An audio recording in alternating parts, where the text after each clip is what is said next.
राधे राधे। एक बार आप सभी ज्योतिष प्रेमियों का पुनः स्वागत है हमारे इस चैनल में, जहां हम और आप मिलकर सीख रहे हैं वैदिक ज्योतिष। और अब तक आप लोगों को बताया जा चुका है कि ज्योतिष के 3 स्कंद हैं, होरा, गणित, संगीता, जिसमें हम और आप होरा को समझने का प्रयत्न कर रहे हैं, जहां हमने 9 ग्रहों के बारे में समझा था और पिछले क्लास में 12 राशियों को समझा था। आशा है आप सभी को याद होगा। 12 राशि को मत भूलिएगा और क्रमानुसार याद रखिए। सबसे पहले मेष राशि, दूसरे नंबर में वृष राशि, तीसरे नंबर में मिथुन राशि, फिर कर्क राशि, फिर सिंह राशि, फिर कन्या राशि, फिर तुला राशि, फिर वृश्चिक राशि, फिर धनु राशि, फिर कुंभ राशि, फिर मकर राशि, फिर कुंभ राशि, फिर मीन राशि। एक बार और, एक मेष, वृष, मिथुन, कर्क, सिंह, कन्या, तुला, वृश्चिक, धनु, मकर, कुंभ, मीन। इनमें से आपको स्वामी के बारे में भी बताया गया था, याद कर लीजिए जिनको याद नहीं है।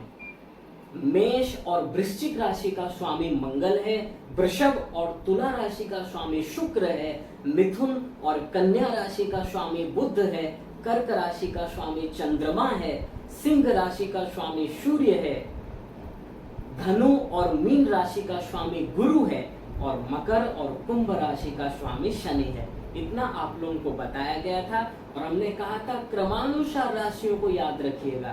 तो यदि हम आपसे पूछेंगे कि 7 नंबर मतलब कौन सी राशि है, तुला राशि। ऐसे ही 10 नंबर मतलब मकर राशि, ऐसे ही 12 नंबर मतलब मीन राशि, ऐसे ही 3 नंबर मतलब मिथुन राशि। तो अब आप लोग समझ गए होंगे, उसी क्रम से याद रखिएगा। आज समझेंगे नक्षत्र को। नक्षत्र क्या होता है?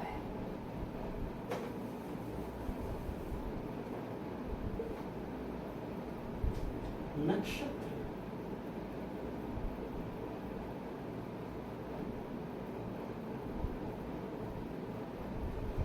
नक्षत्र को समझना है, ध्यान पूर्वक समझना है। तो हमने आपको बताया था कि जो ज्योतिर्बिंब आकाश में पूर्वाभिमुख चलते हुए नक्षत्रों का भोग करते हुए चलते हैं, उन्हें ग्रह कहा जाता है, नक्षत्र का भोग करते हुए। तो टोटल हमारे पास नक्षत्र कितने हैं, उससे पहले हम समझेंगे कि नक्षत्र क्या होता है। तो आकाश में जो तारे हैं, इनके समूह को ही नक्षत्र कहा जाता है। सीधे वर्ड में, एक ही वाक्य में यदि आपसे कोई पूछे नक्षत्र मतलब क्या, तो सीधा उसको उत्तर देना। क्या दोगे? कि आकाश में ये जो तारे के समूह हैं, तारों के समूह को नक्षत्र कहते हैं। और हमारे पास कुल टोटल 27 नक्षत्र हैं ज्योतिष में। और एक नक्षत्र लिया गया है जिसे आप लोग कहते हैं अभिजीत नक्षत्र, लेकिन फलित में उसका प्रयोग नहीं है, उसे पंचांग में समझेंगे। तो कहने को देखिए 28 नक्षत्र हैं, लेकिन 28 ही नक्षत्र नहीं है। नक्षत्र कितने हैं? अनंत हैं। क्यों? क्योंकि अनंत कोटि ब्रह्मांड है। तो नक्षत्र 1-2 कैसे हो सकते हैं? नक्षत्र भी अनंत हैं। हम यहाँ समझेंगे जो मुख्य हमारे ज्योतिष में बताए गए हैं, वैदिक ज्योतिष में जो बताया गया है 27 नक्षत्र, उनको हम लोग समझेंगे। और आपसे निवेदन है, इन नक्षत्रों को याद रखिए। यदि आप अच्छा ज्योतिषी बनना चाहते हैं, नक्षत्रों को याद रखना भी आवश्यक है, क्योंकि प्रत्येक राशि फिर इन्हीं नक्षत्रों से मिलकर ही बना है। यह हम आगे समझेंगे कि कौन सी राशि में कौन सा नक्षत्र आता है। नक्षत्र नहीं समझोगे तो चंद्रमा, फिर जब हम दशा निकालेंगे आप ये नहीं बता पाओगे कि कौन सी दशा उसकी चल रही होगी।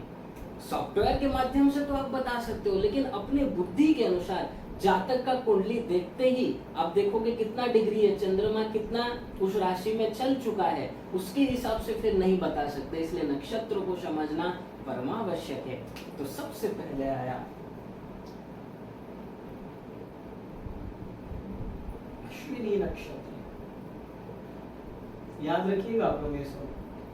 दूसरे नंबर में भरणी, तीसरे नंबर में कृतिका, चौथे नंबर में रोहिणी, 5वें नंबर में मृगशिरा, छठे नंबर में आर्द्रा, सातवें नंबर में पुनर्वसु, फिर पुष्य, फिर आप लोग जानते होंगे, आप लोग अगर पहले से भी पढ़े होंगे, ये सब आप जानते ही होंगे, अश्लेषा। तो पहले 9 नक्षत्र हमारे हुए अश्विनी, भरणी, कृत्तिका, रोहिणी, मृगशिरा, आर्द्रा, पुनर्वसु, पुष्य, अश्लेषा। फिर आया मघा, फिर पूर्वा, फाल्गुनी, पूर्वा, फाल्गुनी, उत्तरा, फाल्गुनी,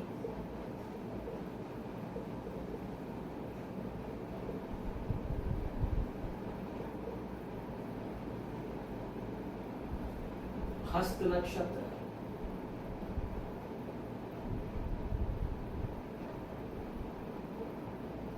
चित्रा नक्षत्र, स्वाति नक्षत्र। सही है? तो देख लीजिए एक बार, अश्विनी, भरणी, कृत्तिका, रोहिणी, मृगशिरा, आर्द्रा, पुनर्वसु, पुष्य, अश्लेषा, मघा, पूर्वा, फाल्गुनी, उत्तरा, फाल्गुनी, हस्त, चित्रा, स्वाति। फिर विशाखा नक्षत्र, अनुराधा नक्षत्र, ज्येष्ठा नक्षत्र,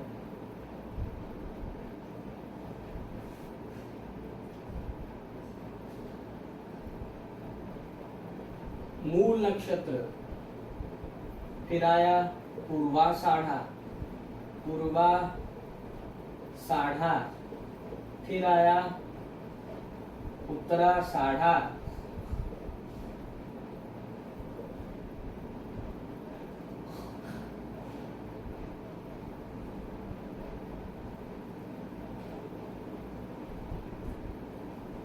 श्रवण नक्षत्र,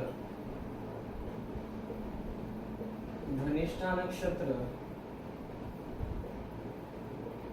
शतभिषा नक्षत्र,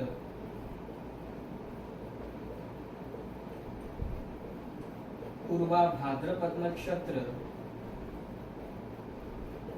उत्तरा भाद्रपद नक्षत्र,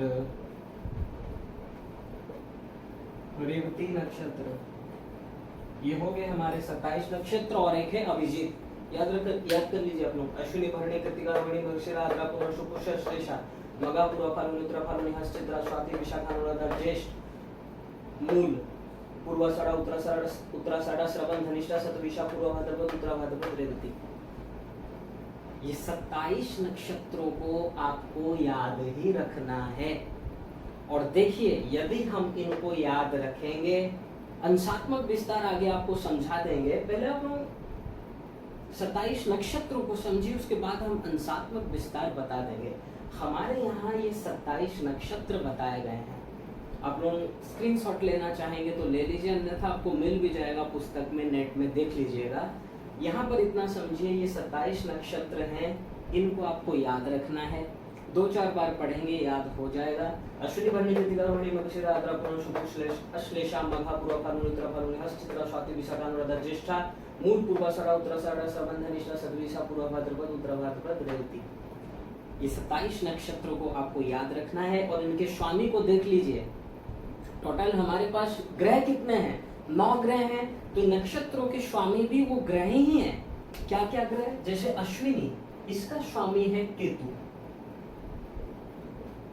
भरणी का स्वामी है शुक्र, कृत्तिका का स्वामी है सूर्य, रोहिणी का स्वामी है चंद्रमा, मृगशिरा का स्वामी है मंगल, आर्द्रा का स्वामी है राहु, पुनर्वसु का स्वामी है गुरु, पुष्य का स्वामी है शनि, अश्लेषा का स्वामी है बुध। ये आप लोगों को याद रखना है। और ऐसे ही जैसे यहाँ पर अश्विनी का स्वामी केतु है, यहाँ पर मघा का स्वामी केतु, मूल का स्वामी केतु, भरणी का स्वामी शुक्र, पूर्वा फाल्गुनी का शुक्र, पूर्वाषाढ़ा का शुक्र, कृत्तिका का सूर्य, उत्तरा फाल्गुनी का सूर्य, उत्तराषाढ़ा का सूर्य, रोहिणी का चंद्रमा, हस्त भी चंद्रमा का, श्रवण भी चंद्रमा का, मृगशिरा, चित्रा, धनिष्ठा, इन तीनों का स्वामी है मंगल, आर्द्रा, स्वाति, शतभिषा, इन तीनों का स्वामी है राहु, पुनर्वसु, विशाखा, पूर्वा भाद्रपद, इनका स्वामी है गुरु, पुष्य, अनुराधा, उत्तरा भाद्रपद, इनका स्वामी है शनि, और अश्लेषा, ज्येष्ठा और रेवती, इनका स्वामी है बुध। तो इन्हीं नक्षत्रों को आपको याद रखना है। यदि आप अच्छे ज्योतिषी बनना चाहते हैं तो नक्षत्र याद होना ही चाहिए। बहुत से लोग पूछते हैं कि सर नक्षत्रों को कैसे याद करें। अरे अभ्यास करो, 2-4 बार आप लोग पढ़ोगे हो जाएगा। बिना अभ्यास के कोई भी चीज देखिए संभव नहीं है। अभ्यास करना होगा और अभ्यास करोगे तो अश्विनी भरणी कृतिका रोहिणी मृगशिरा आद्रा पुनर्वसु पुष्य अश्लेषा मघा पूर्वा फाल्गुन उत्तरा फाल्गुन चित्रा स्वाति विशाखा अनुराधा ज्येष्ठ मूल पूर्वाषाढ़ उत्तराषाढ़ श्रवण धनिष्ठा शतभिषा पूर्व भाद्रपद उत्तरा भाद्रपद रेवती। ऐसे आप भी बता दो, देश में कोई संशय नहीं है। आप लोग अभ्यास कीजिए और इन स्वामियों को याद रखिएगा। जैसे देखिए 9 ग्रह हो गए, 9 नक्षत्रों के स्वामी। यहाँ पर बुध खत्म हुआ, फिर केतु से शुरू हो गया। तो केतु केवल अश्विनी का स्वामी नहीं है, मघा और मूल का भी है। ऐसे ही आप लोगों को ये समझना है। और यहाँ पर एक समझ लीजिए, जब दशा हम लोग पढ़ेंगे तब समझेंगे, लेकिन याद रखिए महादशा हो, अंतरदशा हो, प्रत्यंतर दशा हो, सूक्ष्म दशा हो, प्राण दशा हो, यहाँ हम विंशोत्तरी दशा की बात कर रहे हैं जो प्रमुख है। दशाएं तो देखिए योगिनी दशाएं, चर दशाएं, वो सब अलग विषय हैं, लेकिन दशाओं में सबसे प्रमुख विंशोत्तरी दशा है, जिनमें 5 दशाएं आती है। महादशा, अंतरदशा, प्रत्यंतर दशा, सूक्ष्म दशा, प्राण दशा। ये आगे आप लोगों को विस्तार में बताया जाएगा। अभी बस इतना ही समझ लीजिए कि यदि मान लो किसी जातक को केतु की महादशा चल रही है, अर्थात या फिर केतु की दशा चल रही है, तो उसके बाद दशा किसकी आएगी? शुक्र की, उसके बाद सूर्य की, उसके बाद चंद्र की, उसके बाद मंगल की, उसके बाद राहु की, उसके बाद बृहस्पति की, उसके बाद शनि की, उसके बाद बुध की।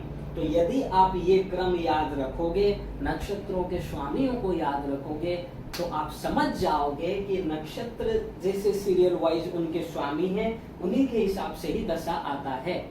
मान लो किसी को चंद्रमा की दशा में उसका जन्म हुआ है, तो फिर कौन सी दशा आएगी? मंगल, फिर राहु, फिर बृहस्पति, फिर शनि, फिर बुध। ऐसे ही हमको समझना है। तो यहाँ पर एक पॉजिटिव पॉइंट हमको मिल गया। इसको याद करने से हम दशाओं के सीक्वेंस को भी समझ जाएंगे, इसमें कोई संशय नहीं है। तो आज आप लोग ये याद रखिए। नेक्स्ट क्लास में आज आप लोगों को इतना बता दिए कि नक्षत्र क्या होता है। तो तारों के समूह को नक्षत्र कहते हैं, जिनको ज्योतिष में 27 नक्षत्र बताए गए हैं। ये आपके सामने हैं। आगे हम ये बताएंगे, इनका अंशात्मक विस्तार देखिए एक ही क्लास में बता देंगे, वो ज्यादा विस्तार करने की आवश्यकता है नहीं, क्योंकि वो 2 मिनट का विषय है। ये अन्य एस्ट्रोलॉजर लोग बेकार में टाइम खाते हैं, वो कोई जरूरी नहीं है। ये 2 मिनट का काम है, आप अंशात्मक विस्तार समझ जाओगे।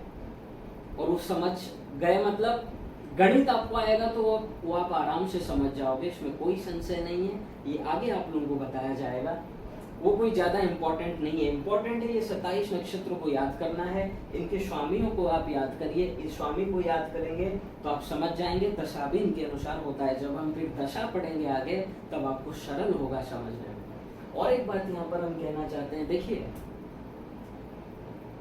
हमारे सनातन धर्म में जो 12 महीने बताए गए हैं, तो चैत्र मास से ही शुरुआत होता है। तो चित्रा, इन्हीं नक्षत्रों के नाम से ही महीने का नाम रखा गया है। चित्रा से चैत्र, विशाखा से वैशाख मास, ज्येष्ठा से ज्येष्ठ मास, पूर्वाषाढ़ा उत्तराषाढ़ा इनसे आषाढ़ मास, श्रवण नक्षत्र से सावन का महीना, भाद्रपद, पूर्वा भाद्रपद, उत्तरा भाद्रपद, इससे क्या है? भाद्रपद महीना, अश्विनी से आश्विन मास, कृत्तिका से कार्तिक मास, मृगशिरा से मार्गशीर्ष, अगहन का मास जिसे हम कहते हैं। तो बस चैत्र, वैशाख, ज्येष्ठ, आषाढ़, श्रावण, भाद्रपद, आश्विन, कार्तिक, मार्गशीर्ष, पुष्य से, पुष्य कहाँ गया? पौष मास, मघा से माघ मास, उत्तरा फाल्गुनी, पूर्वा फाल्गुनी से फाल्गुन मास, और चैत्र। तो देखिए हमारे सनातन धर्म में सब कुछ लॉजिकल ही है। ऐसे ही महीनों का नाम नहीं बताया गया है, इन्हीं नक्षत्रों के आधार पर ही नाम बताए गए हैं। ये महत्व है हमारे नक्षत्रों का। और दुर्भाग्य है हमारे इस आज के युवा समाज का, जिनको ये 27 नक्षत्र तो छोड़ो, उनको 12 महीना का नाम भी यदि तुम पूछोगे हिंदी में, वो नहीं बता सकते। ये दुर्भाग्य है हमारे देश का। और आप और हमारा यही कर्तव्य है, हम स्वयं हमारे संस्कृति को, हमारी परंपरा को समझें और लोगों को समझाएं। क्योंकि सनातन धर्म से ही प्रत्येक जितने भी वस्तु निकले हैं सभी सनातन धर्म से ही निकले हैं, सब कुछ सनातन ही है। इसलिए अपनी परंपरा, अपनी संस्कृति का ज्ञान परमावश्यक है, अन्यथा तुम भारतीय कहलाने के लायक नहीं हो, हिंदुस्तानी कहलाने के लायक नहीं हो, यदि तुम अपने संस्कृति को ही नहीं जानोगे। पहले के जमाने के लोग नक्षत्रों के हिसाब से देखिए अपना जन्म दिवस मनाते थे, धीरे धीरे वो कम हो गया, तिथि के हिसाब से मनाने लगे। तिथि भी आजकल नहीं मना रहे हैं, आजकल डेट के हिसाब से मनाया जा रहा है। मतलब कहाँ युग जा चुका है सोचिए। और इसका मूल कारण है कि आज के विद्यालयों में हमारे वैदिक ज्ञान को नहीं दिया जा रहा है, और क्योंकि बचपन से ही हम लोगों बच्चों को अच्छी शिक्षा नहीं दे रहे हैं, अपने संस्कृति परंपरा के बारे में नहीं बता रहे हैं, जब से ये कॉन्वेंट स्कूल आए वो अपने हिसाब से पढ़ा रहे हैं, तो फिर बड़े होने से लोगों को इंटरेस्ट कहाँ आएगा, कैसे आएगा? वो तो कोई बिरले होंगे जिनके अच्छे संस्कार होंगे, उनको कोई सत्संग मिल जाएगा या फिर कोई साधु संत मिल जाएंगे, वो सत्संग करेगा, फिर उसको इंटरेस्ट होगा। लेकिन ये कितने को होता है? ये बहुत ही दुर्लभ है। इसीलिए अपनी संस्कृति पर गौरवान्वित होना चाहिए। तो आप सभी से निवेदन है, इन 27 नक्षत्रों को कंठस्थ कर लीजिएगा। इन स्वामी नक्षत्र के स्वामी का नाम क्या है, कौन से नक्षत्र के स्वामी कौन है, इनको कंठस्थ कर लीजिएगा। और आज एक पॉइंट आपको ये भी मिला कि ग्रह जो हैं, जो दशाएं आती है इसी क्रम से ही आती है। यदि मैं आपसे पूछूं, मान लो किसी जातक को गुरु की दशा चल रही है, तो इसके बाद कौन सी दशा आएगी? गुरु के बाद देख लीजिए कौन है, शनि, तो इसके बाद शनि की दशा आएगी। शनि की दशा चल रही है तो इसके बाद कौन सी दशा आएगी? बुध की दशा आएगी।